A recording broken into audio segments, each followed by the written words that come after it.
Welcome back to AgriTalk. Today we are talking about the Big Four agenda and especially food security. And with me today is Dr. Charles Ochodo, who is a vet by profession and is helping us understand how the Big Four agenda is important when it comes it is important to our economy and when it comes to food security. Dr. Before we went on a break, you are talking about how some diseases have become a big problem because of climate change, and maybe also how is universal healthcare playing a big part in all this? Thank you once again. Animal resources play a big part in universal healthcare. And for your information and the information of the viewers, 75% of emerging diseases are actually said to come from animals, not least the COVID-19 that we are dealing with today. And 60% of diseases that affect humans are known to have an animal origin. So taking care of diseases in animals will actually take care of the health of the humans. And climate change has in no small way contributed to this because it has increased the interaction between humans and animals, and it has also made certain vectors. These are small insects that transmit diseases to gain existence in certain habitats. So as we went to break, I was talking of malaria that we now find in the highlands because the mosquito is now able to survive in the warmer temperatures in the highlands and transmit malaria. In livestock, we also have diseases like Rift Valley fever, which we used not to experience in certain parts of the country.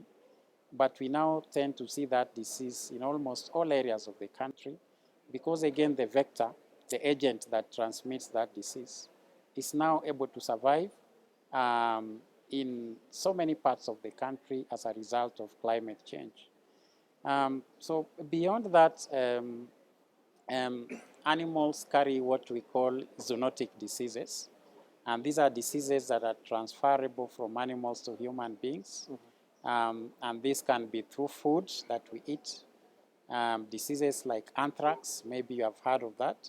Yes. Brucellosis. It can also be through contact. And here we have diseases like Rift Valley fever. If you touch an animal that has that disease, particularly whatever comes from its excretions at birth, or even the meat, you're likely to contract disease. Diseases like rabies. So the control of these diseases on the animal side will mean that we have healthier people.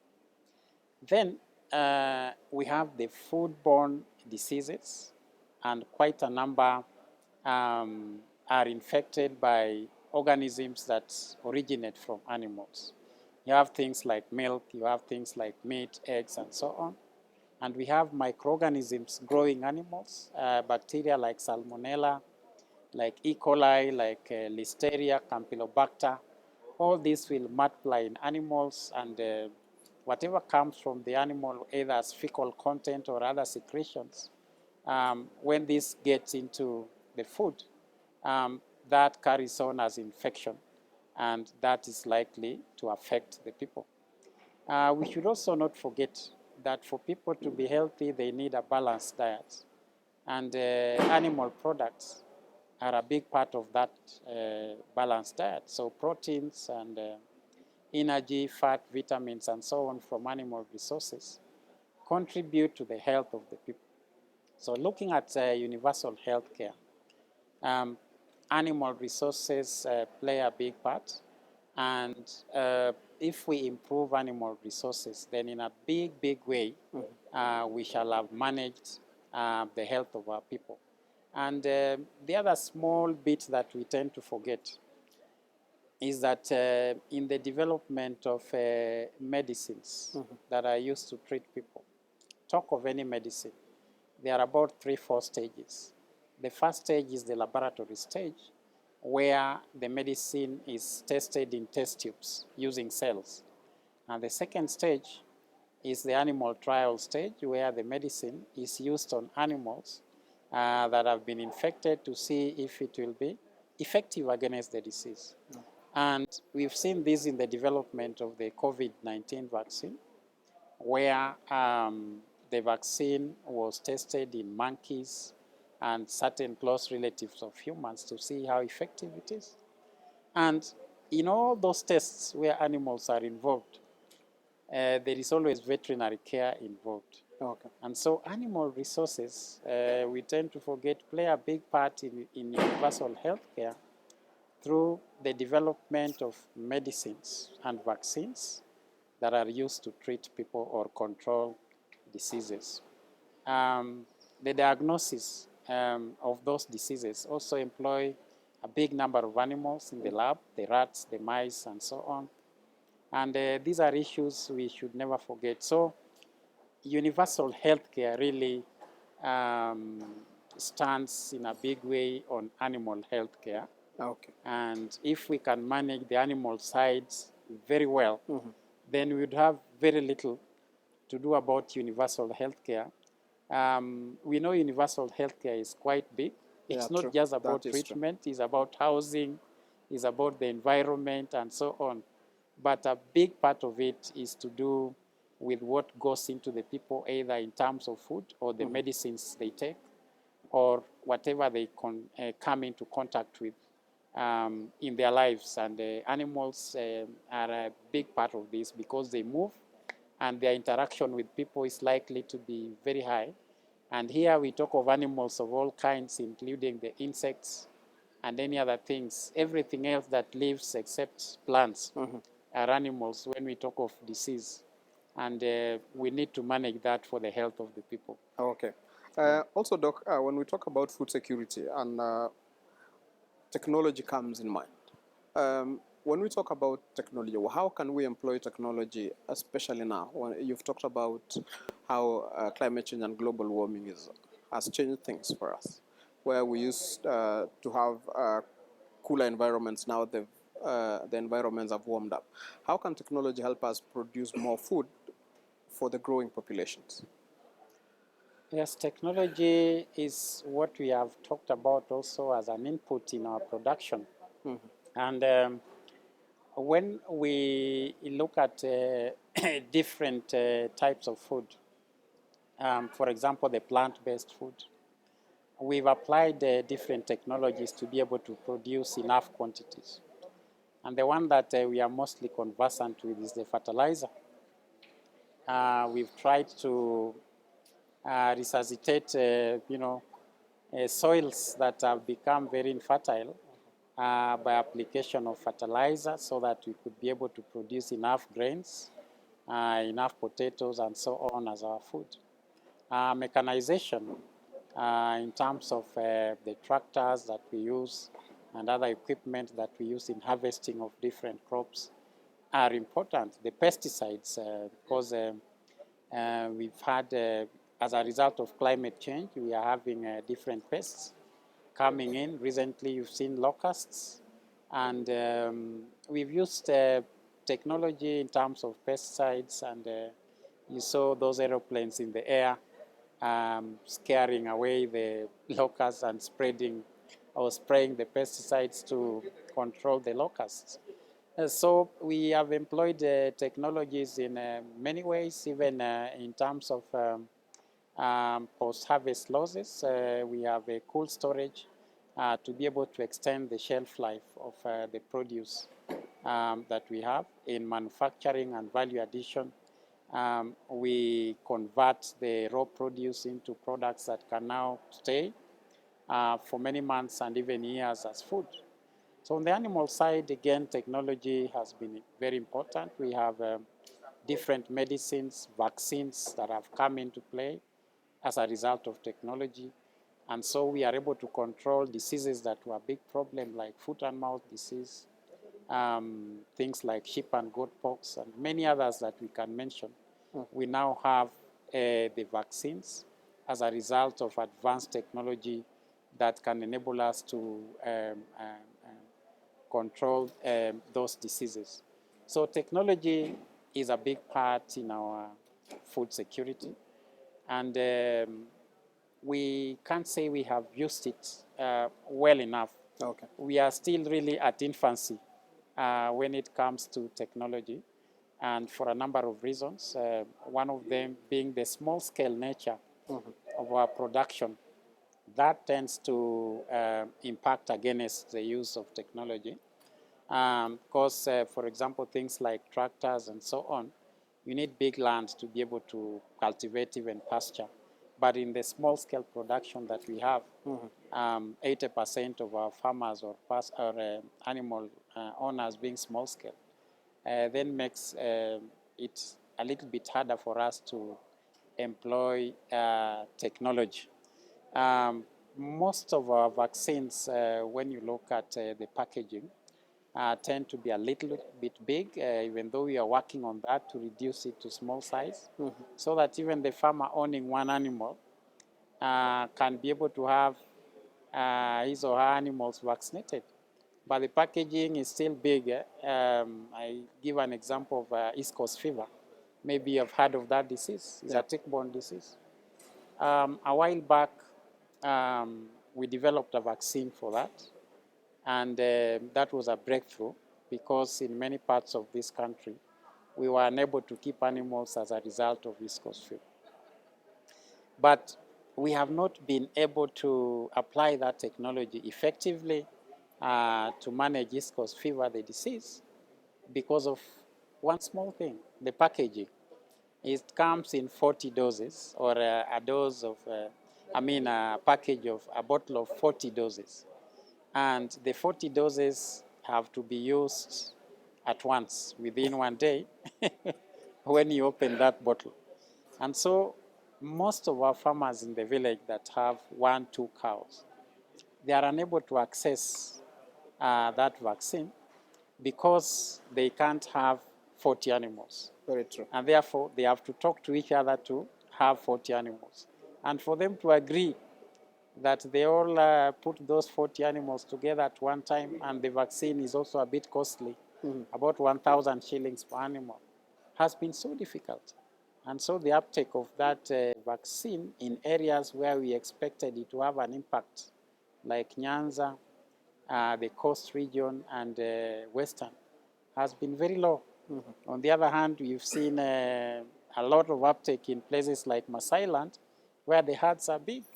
Because Maasais have an average of 50 to 100 animals, and they were able then to use the 40 doses. So technology is there, but again, because of our production systems, we are not quite able to employ that technology. Another technology that we could easily use is a milking machine, for example, because labor is a big factor in production. And most cases, we don't have enough herdsmen to milk. But again, to have a milking machine, you need at least 5-10 animals. So if you just have 2-3, it's not cost effective to have that machine.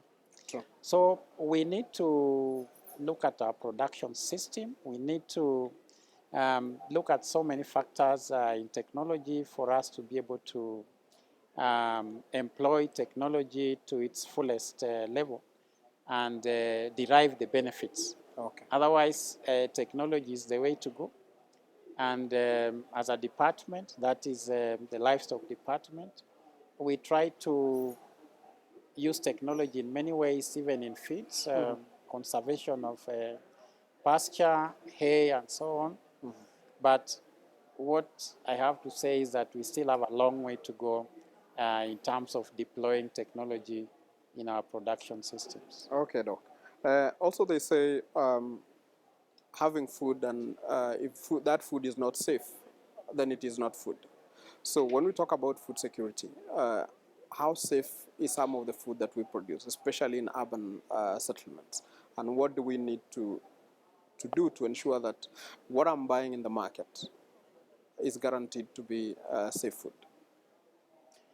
Yes, if it is not safe, it is not food. It can be poison, it can be anything else, but it can't be called food. Because food by its nature is supposed to nourish you, It's also supposed to support your health. It's not supposed to make you unhealthy. Well, there are a number of things that need to be done to make food safe. And most of these are at the production stage. But a number will also be found in the processing and the distribution stage. There are 3 stages in food value chain that are critical to food safety: the production, the processing, and the distribution, where there is transport and marketing. So at the production stage, we really need to pay attention um, um, to the inputs that go into production. So when we look at animals, there are many inputs, and a major one is the feed, what we feed our animals on. This has to be of the right quality and of the right safety. And feed can become unsafe when it is handled in a number of ways. The place it is grown, where if we have certain impurities, certain heavy metals, things like lead, things like mercury, and so on, that will find itself into grass if it is for cattle, and that lead through grass will then end up in the meat and the milk that will make the food unsafe. Grains, we've heard of aflatoxin. The way the grains are grown, stored, and so on can lead to development of what we generally call mycotoxins, and aflatoxin is a major one. And this can end up in our food. The other inputs are the medicines that we use in our animals. And because of our production system that is much less than perfect, then we have to use a lot of medicine to support our animals. In fact, certain categories of our animals are actually fed on medicines. Things like poultry, particularly the broiler chicken. Most farmers will just feed them continuously on antibiotics, and if you ask them why, they tell you they are preventing diseases. But if you look at it really, the reason they are feeding the birds, the chicken, continuously on antibiotics is because of the environment in which they are producing them. It's not good enough. The water, the feed, and even the house itself means that there's a lot of infection. So the medicines are a big input that make the food unsafe because it's injected or fed to animals. And these animals may be sold for meat before the medicines are completely destroyed or metabolized in the animal system. And this end up in our food. So we get a bit of that, and the organisms in us that are supposed to respond to these medicines get to build resistance. So production in terms of medicines is another big problem. The other one is the production systems that we employ. And in the small scale, we tend to have a lot of intensive production where animals are housed either under zero grazing, or if they are pigs, they are in some kind of establishment. Chicken are in some types of house. These structures are not the right ones for those animals. And so waste accumulation is very high. Crowding of the animals is very high. Or diseases multiply in those places. And with that, then we have to use medicines. And those diseases, some of them will even cross over to us. And that will impact food safety. And so as you go on into processing, then you get a lot of other issues when the processing facilities are not correct. We do not have hygiene facilities looked into, and there's a lot of contamination of the raw material, whether it was milk, initially food, and meat that comes into the processing flow. If the arrangement is such that there is a lot of cross-contamination, particularly involving the handlers of the food, then the food that comes from processing facilities also becomes unsafe. A lot of our food is actually sold in what we call open air markets. With COVID, then a new term came in, the wet markets. And the wet market is just a market where fresh produce is sold. And a common wet market is a butchery, for example, where you go and you get your meat hanging there. You also have your common market in Wakulima, where you have your cabbages, tomatoes, and so on. And if you look at the hygiene standards in those markets, it's deplorable. We do not have enough toilets. Most of these food products is placed on the ground. The dust is all over. We have the flies and so on. And the people in those places are also not clean enough. They don't have protective clothing. And they're all handling this food. So even the ordinary bacteria that we have on our skins, things like staphylococcus and streptococcus from our nose gets into the food and contaminates the food.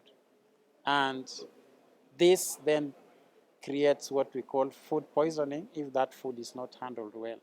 Cholera has been a big problem because of sewage. And in these markets, when you go, you will get one flush toilet for the whole market. And most of the time, there is no water. So if you go in, it's just a heap of dung inside there. And flies are all over the place. And flies are moving between the toilet and the food. So that contamination is there. And therefore, we really have to work on these outlets, the distribution outlets, what we call the wet markets. We have to attain standards such as those we have in our supermarkets. You can hardly see a fly In the supermarket. in a supermarket. Very It's true. not easy. And you ask yourself why. It's because of the way the hygiene standards have been kept in that place. There's constant cleaning, there's constant disinfection, and food is stored in under cold storage, so it's not getting bad to attract insects. And that is where we need to go, even with our kulimas and so on. Okay, Dr. Yeah. I'm told we are running out of time, but there's one question I'd like to ask you. The government is in the process of relaunching the 4K clubs in schools. And one of the reasons they are giving us their reasons to reintroduce the 4K clubs in school is because the current generation that we have don't want to farm, don't want to go to the farms. And as you had said earlier, most of them are looking to migrate to towns to look for white-collar jobs. What is your take on the reintroduction of the 4K clubs? And do you think it will bear fruits in a few years to come? The 4K clubs, I remember them with a bit of nostalgia, because as a young person, growing up in the village and going to the rural schools, we had our 4K clubs from very early. From primary school, we used to carry a djembe. Yeah? I remember that. Yes, and a bit of cow dung as manure to be used to fertilize the school land where we produced maize and we produced vegetables. And from that, we developed a love for agriculture, a love for the soil, a love for the farm. Because as a young, growing person whose mind is still forming, it's really intriguing to put some seed in the soil. Then after 1 or so weeks, you come back and you see a plant, and this plant ends up as food. You know, it's a discovery you are making for yourself. And from that, most of us grew up in love with agriculture. And in those days, the 70s and 80s, if you would ask the pupils or students of that time what they would want to be, most of them would tell you they want to be an agricultural officer. True. Because they liked what they saw. They grew up on the farm. They grew up tending to cattle, and they milked the animals. They used the milk. They got the blood. They ate the meat. So the 4K Club was really instrumental in introducing the young person of that time to agriculture. Okay. And if that happens at that tender age, it tends to hold in the person, and even as he grows up, he's likely to be sensitive to agriculture, and so he'll be able to manage these resources we are talking about in a more responsible way. Very true. And so the introduction of these 4K clubs, I saw His Excellency launch the 4K clubs recently at Jamhuri Park, is really the correct thing to do at this point in time. Okay. The only challenge we might have is in the urban areas, because I know this will also be practiced there.